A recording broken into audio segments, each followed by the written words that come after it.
دو رنگی چھوڑ دے ایک رنگ ہو جا، دو رنگی چھوڑ دے ایک رنگ ہو جا، سراسر موم یا پھر سنگ ہو جا۔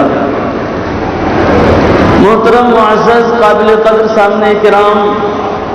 ابھی جو مہینہ چل رہا ہے یہ مہینے کا نام عام طور پر اس لیے یاد ہوگا کہ اس میں لوگ اپنے باپ دادا کے لیے اصالہ ثواب کرتے ہیں، قرآن کریم کی تلاوت کرتے ہیں۔ لیکن بہت افسوس کی بات ہے کہ شعبان گیا تو باپ دادا کو بھی لوگ بھلا دیتے ہیں، فراموش کر دیتے ہیں۔ قرآن خوانی یعنی قرآن کریم کی تلاوت روزانہ کرنا چاہیے اور سمجھ بوجھ کے ساتھ قرآن کریم کے معنی اور اس کے مفہوم کے ساتھ کرنا چاہیے اور علماء کرام کی نگرانی میں کرنا چاہیے۔ اگر آپ کو کوئی آدمی پکڑ کر کے 14 دن بند کر دے گا جتنا کھانا ہے کھا لو، اب پورے سال بھوکا رہنا ہے تو تیار ہوئیے گا؟ تو یہی حال ہے۔ تو جو ہمارے آباء و اجداد دنیا سے جا چکے ان کو پورے سال ضرورت ہے کہ پورے سال آدمی نماز پڑھنے آتا ہے، ایک رکوع دو رکوع جتنا ہو سکے 3 بار کم سے کم قل اللہ پڑھ کر کے اس کے لیے اصالہ ثواب کرے۔ یہ روزانہ کی چیز ہے۔ اب یہ ایک ریتی رواج بن گیا ہے کہ شعبان میں مدرسے کا بچہ سب ایسا بک ہو جاتا ہے کہ چراغ لے کے ڈھونڈنا پڑتا ہے، آنے جانے کے لیے گاڑی کا کرایہ دینا پڑتا ہے، بہت سارا ایک کیا ہے کہ ریتی رواج اس کے ساتھ جڑ گیا ہے۔ تو یہ معاملہ ہو گیا ہے۔ تو جو صحیح قرآن و حدیث کا پیغام ہے اس پر عمل کریں۔ دوسری بات، یہ جو ابھی شعبان کا مہینہ چل رہا ہے اسلامی اعتبار سے یہ 8واں مہینہ ہے۔ محرم سے شروعات ہوتی ہے۔ شعبان کے معنی ہوتا ہے پھیلنا، عام ہونا۔ تو چونکہ شعبان کے مہینے میں اللہ تبارک و تعالیٰ کی رحمت برکت عام ہو جاتی ہے، پھیل جاتی ہے۔ جناب محمد رسول اللہ صلی اللہ علیہ وسلم اس مہینے میں کثرت سے روزہ رکھتے تھے اور اس میں ایک رات ہے شب برات۔ تو شب برات کی رات کی بھی بڑی فضیلت ہے۔ کئی حدیثوں کے اندر اس کے بارے میں بتایا گیا ہے اس رات میں عبادت کرنے کے لیے، لیکن عبادت تو کم لوگ کرتے ہیں اور خرافات زیادہ کرتے ہیں۔ اور اس مرتبہ جو ہمارے ہندو بھائی ہیں تو ان کا ہولی کا تہوار بھی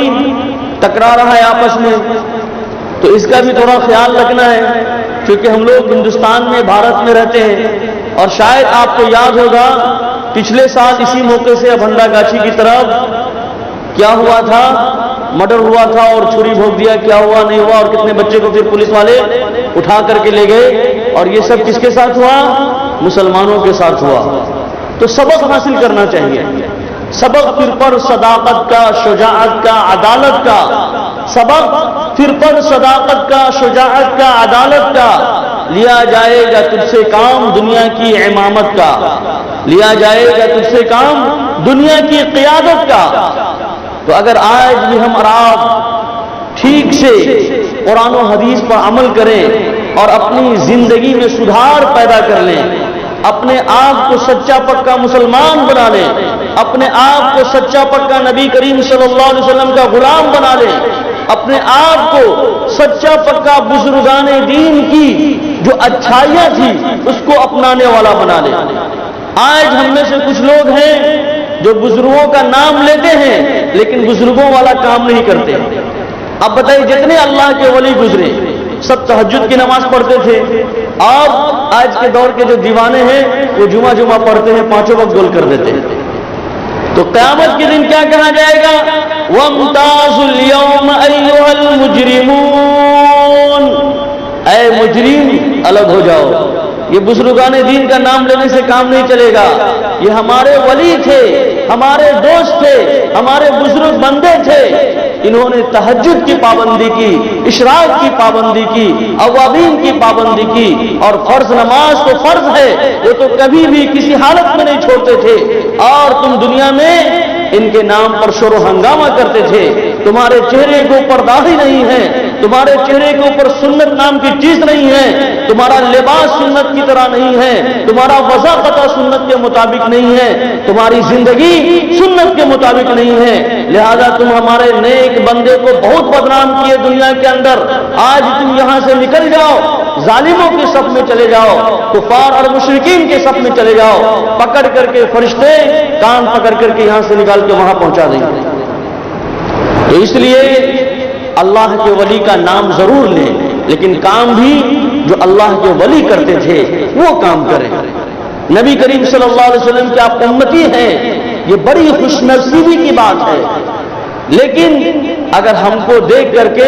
کوئی اگر ہمارے نبی کو غلط سمجھنے لگے، ہمارے دھوکہ دہی کو دیکھ کر کے، ہمارے جھوٹ اور فریب کو دیکھ کر کے، ہمارے مکاری کو دیکھ کر کے، ہمارے گناہوں کے کام کو دیکھ کر کے، ہمارے غلط لین دین کو دیکھ کر کے اگر کوئی اسلام پر کیچڑ اچھالنے لگے تو یہ اچھی بات نہیں ہے۔ اللہ کے واسطے امن و امان کے دین کو بدنام نہ کیجیے، امن و امان کے دین کو بدنام نہ کیجیے، پیغام حق کیا ہے اسے عام کیجیے۔ تو صحیح معنی میں ہم لوگوں کو تو معلم، رہبر، ٹیچر بنایا گیا تھا کہ ہم لوگ دنیا والوں کو سبق دیں اور بتائیں۔ یہ ہولی کا تہوار جو ہمارے ہندو بھائی مناتے ہیں، اس کی کتاب میں، ہندو بھائیوں کی کتاب میں جو ہسٹری لکھی ہوئی ہے اور جو چیزیں اس کے اندر موجود ہے، تو صحیح بات یہ ہے کہ اس میں بڑی چینجنگ اور تبدیلی ہو گئی ہے، لیکن کچھ واقعات ان کا حضرت ابراہیم علیہ السلام سے ملتا ہے اور کچھ واقعات حضرت موسیٰ علیہ السلام سے ملتا ہے۔ حضرت ابراہیم علیہ السلام سے کیا ملتا ہے؟ ابراہیم علیہ السلام نے باپ کی مخالفت کی تھی اور پوجا پاٹ، مورتی پوجا سب سے کیا ہے کہ انکار کر دیا تھا، اور اسی طریقے سے حضرت موسیٰ علیہ السلام وہ بھی ایک طرح کے گود پالک یا لے پالک یا منہ بولا بیٹا تھے، فرعون نے اس کو بیٹا بنایا تھا، اس کے پاس کوئی اولاد نہیں تھی، تو وہ ننھا منھا بچہ فرعون کی مخالفت کرتا ہے اور وہ جادوگر کے ذریعے سانپ چھوڑتا ہے اور کیا ہے کہ موسیٰ علیہ السلام کو ہلاک کرنے کی کوشش کرتا ہے، لیکن اللہ تبارک تعالیٰ حفاظت فرماتا ہے۔ تو وہی کہانی کچھ چینجنگ کے ساتھ، پریورتن کے ساتھ ہندو دھرم میں ہولیکا کے بارے میں بتایا گیا کہ ہرن کشف ایک بادشاہ تھا اس زمانے کا، اس کی بیٹی تھی ہولیکا، تو اس کے اندر ایک شکتی تھی، ایک چادر اس کے پاس تھی کہ چادر اگر اوڑھ لیتی تو آگ میں نہیں جلتی تھی، اور جو ہرن کشف بادشاہ تھا وہ اپنی پوجا پاٹ کرواتا تھا، جس طریقے سے فرعون، نمرود سب کہا کہ میری پوجا کرو، میری عبادت کرو، میں خدا ہوں، اسی طریقے سے تو اس کا بیٹا تھا ایک چھوٹا سا جو اس کی مخالفت کی، جس طریقے سے موسیٰ علیہ السلام نے مخالفت کی اور کہا ہم اس کے لیے تیار نہیں ہیں۔ حضرت ابراہیم علیہ السلام نے مخالفت کی، آج میں جلنے کے لیے تیار ہو گئے لیکن اس کو نہیں مانا، تو اسی طریقے سے ہرن کشف جو ہے وہ اژدہا اس کے اوپر چھوڑتا ہے، اژدہا خود مر جاتا ہے اور وہ بچے کا نقصان نہیں ہوتا ہے، پھر ہاتھی کچلنے کے لیے چھوڑتا ہے، ہاتھی اس کو اٹھا کر کے اپنے سر پہ بیٹھا لیتا ہے، اب وہ پریشان ہوتا ہے، اب بیٹی کا سہارا لیتا ہے کہ تم بہت آگ جلاؤ اور آگ میں تم اس کو ڈال دو، اس لیے کہ تم جلو گے نہیں، لیکن چونکہ اس کی بیٹی غلط تھی، حق اور باطل کی لڑائی تھی، تو وہ دوپٹہ وہ کیا ہے اس بچے کے اوپر آ جاتا ہے، اس کی بیٹی جل جاتی ہے۔ تو یہ چھوٹی سی اس کی بات، حقیقت یہ ہے کہ حق اور باطل کی جنگ ہے، تو اب وہ حقیقت، یہ مسلمان کا یہ حال ہے کہ پورا قرآن موجود ہے تو اتنے خرافات میں مبتلا ہے اور اس کے پاس تو کتاب بھی نہیں ہے، تو یہ معاملہ ہے۔ تو وہ لوگ جو جلاتے ہیں تو اصل میں وہ لوگ، اصل اس کی یہ ہے کہ وہ لوگ جو پاپ اور گناہوں کا کام جو کرنے والا جو اس بادشاہ تھا، اس کی بیٹی تھی، اس کو جلاتے ہیں، وہ اس کا پتلا جلاتے ہیں، لیکن دھیرے دھیرے چینجنگ ہوتے ہوئے وہ خرافات کا مجموعہ بن گیا ہے۔ تو یہ سچائی تھی۔ اب کیا ہے کہ مسلمان بھی بعض مرتبہ آپ کو کیا ہے کہ نظر آئیں گے اس میں رنگ لگاتے ہوئے اور اس میں ناچتے گاتے ہوئے، اور بعض لوگ جو زیادہ سیکولر کرتے ہیں مبارکباد دینا بھی شروع کر دی۔ اب لوگوں کے پاس بھی پہنچا ہوگا، ہمارے پاس تو کئی اس طریقے سے پہنچ چکا ہے، شب برات کی مبارکبادی اور ہولی کی مبارکبادی دونوں ساتھ میں ملا کر کے۔ تو دوستو بزرگوں، اس طریقے سے کرنے سے دنیا میں تو آپ سیکولر کر کے نام کما لیں گے، لیکن قیامت کے دن چھانٹ کر کے مجرموں کو الگ کر دیا جائے گا اور اللہ کے نیک بندوں کو الگ کر دیا جائے گا۔ اس لیے ان ساری خرافات سے بچیں، دو رنگی چھوڑ دیں، ایک رنگ ہو جا، سراسر موم یا پھر سنگ ہو جا۔ مسلمان بننا ہے تو سچا پکا مسلمان بنے، اور کافر اور مشرک بننا ہے تو کافر اور مشرک بن جائیں، اللہ کو پرواہ نہیں ہے۔ اگر ہم اللہ کی عبادت کریں گے تو اس میں ہمارا فائدہ ہے، اگر ہم اللہ سے دور بھاگیں گے تو پھر اللہ دوسرے لوگوں کو ہدایت دے گا، پھر دوسرے لوگ اللہ کی عبادت کریں گے۔ اللہ کے نیک بندوں کی کمی نہیں ہے، اللہ تو ہر چیز پر قادر ہے۔ تو ان چیزوں سے بچیں۔ ایک عبداللہ بن مسعود رضی اللہ تعالیٰ عنہ کی حدیث ہے، وہ کہتے ہیں کہ اللہ کے رسول صلی اللہ علیہ وسلم نے ارشاد فرمایا، من تشبہ بقوم فہو منہم، کہ جو آدمی جس قوم کی شباہت، جس قوم کا لباس وضع قضا، جس قوم کے ریتی رواج کو اپنائے گا، قیامت کے دن اللہ تعالیٰ اس کو اسی قوم میں شامل فرما دے گا۔ دنیا میں تو ادھر ادھر کر لے، لیکن قیامت میں اس کا شمار اسی قوم میں ہوگا۔ یا اگر کوئی آدمی ایسا کام نہیں کرتا ہے لیکن بھیڑ میں چلا جاتا ہے، اس کی شمولیت میں شامل ہو جاتا ہے،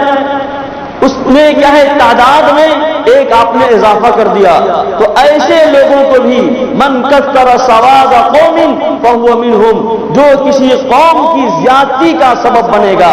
اس میں شامل ہو کر کے ایک فرد کا اضافہ کر دیا، تعداد بڑھا دیا، ایسے لوگوں کو بھی اللہ تعالیٰ انہی لوگوں میں شامل کر دے گا۔ اس لیے ان تمام خرافات سے ہم بھی بچیں اور ان کو بھی بچائیں۔ صحیح بات یہ ہے کہ ہم کو تو اس لیے پیدا کیا گیا تھا کہ اس کو کھینچ کر کے لاتے، اسلام کی دعوت دیتے، قرآن کی دعوت دیتے، سیرت کی دعوت دیتے، اس کو بتاتے کہ حق کیا ہے، باطل کیا ہے، اور پھر کیا ہے کہ جو تمہارے اندر خرافات ہے، ریتی رواج ہے، اس کی سچائی کیا ہے۔ ضرورت اس بات کی تھی، لیکن مسلمان کے بچے وہ وہی خرافات میں ادھر ادھر ایسے اسے سب میں مبتلا رہتے ہیں۔ آپ کوئی ہندو کو بقرعید کے دن گائے ذبح کرتے دیکھتے ہیں، جبکہ اس کی کتاب میں لکھا ہوا ہے گائے کی قربانی کی، سارا ثبوت ہے، لیکن اس کو سمجھا دیا گیا کہ گائے ہماری ماتا ہے، ہم اس کے بیٹے ہیں، بچے ہیں، اب اس کا مان سمان کرنا ہے۔ تو گائے کے نام پر کتنے کیا ہے لوگوں کو موب لنچنگ کر دیتا ہے۔ اور مسلمان بیوقوف وہ اپنے آپ کو خواہ سیکولر کا